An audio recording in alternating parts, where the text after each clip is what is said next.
This little girl's doing the beans.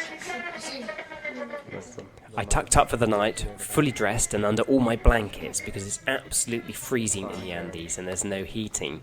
But the following morning I emerged to the most beautiful sunny day. Little piggies there that live there. They're cute. Now, we're going up to the potatoes. I've just been told we've got to walk up to the top of that mountain. And it's a couple of hours. So we'll see you at the top if that's true. Okay, we've been walking for an hour.